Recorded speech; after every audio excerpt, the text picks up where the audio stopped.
Democrats have been calling for Trump's impeachment since his hand was on that inaugural Bible, and it won't stop till the day he hands over the keys to the White House. But is this really a wise move for the left?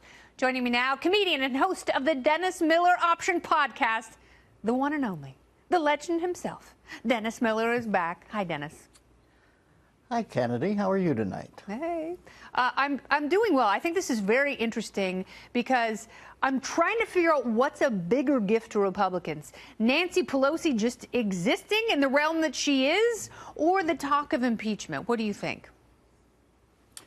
Well, I first off want to say how personally saddened I am that there's a human being on the planet named Al Green who is, ironically, that tone deaf.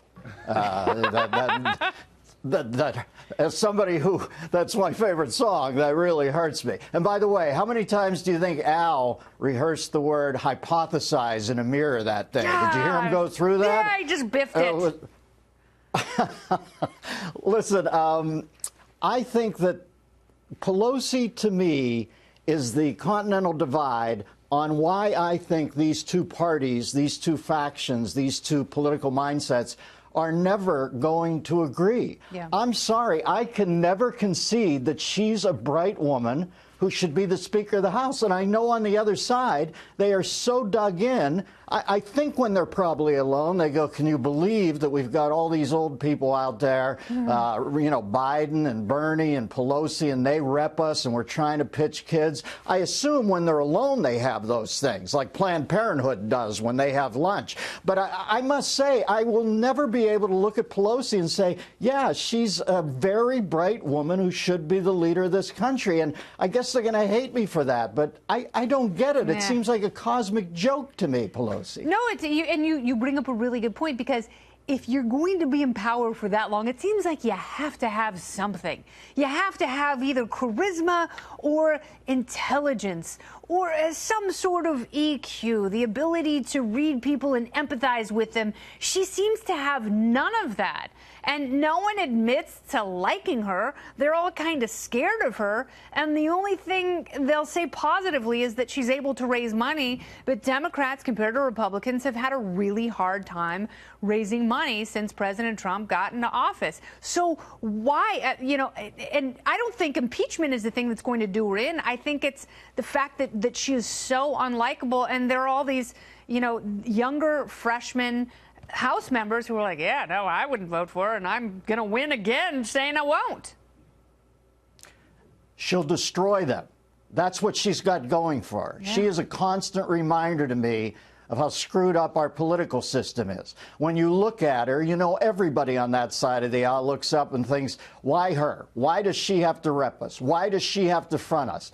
And the fact is, she's got the sharpest elbow. She would have no qualms about destroying a young representative's life. She is an addled pashmina mannequin. She never shuts up. It's just occasionally we have to hood her like a falcon so we can get some sleep at night.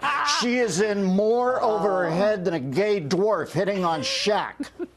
I wonder if they can hood her with the pashmina, because that would be amazing. All right, so let's talk a little bit about impeachment. I think if the president were impeached, he wouldn't be kicked out of office, and it would make him a folk hero. I think it would be the best thing to happen to him. It would be a money-raising bonanza. It would energize his base, and it would make the far left feel like they've achieved something. I mean, that really is the one unifying thing in Washington. Will it happen? If I was Trump, I'd order a presidential order demanding it tomorrow. Say, file articles of impeachment against me.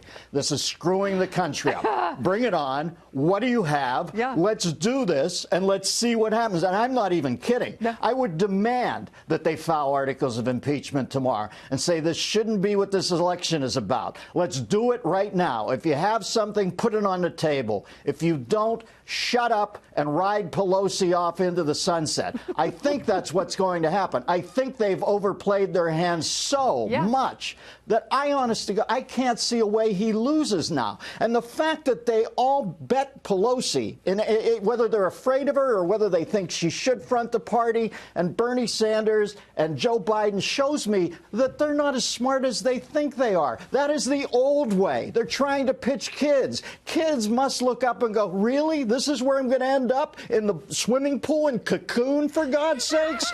I don't think it's going to work. It's not even that warm, and the water's kind of stinky.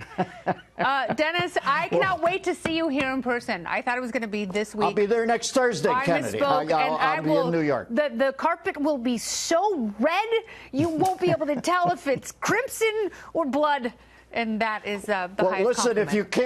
if you can't get the carpet, get that Republican congressman from Kentucky's weave. And by the way, if we are going to waterboard people, I'd say that we use a neosynephrine because it's liquid in the application, but then eventually it's a drying agent, and I think we can skirt Geneva Conventions there. There you go. That's my advice for the night. Waterboard with neosynephrine. Executive order and neosynephrine only. Dennis Miller, thank you so much.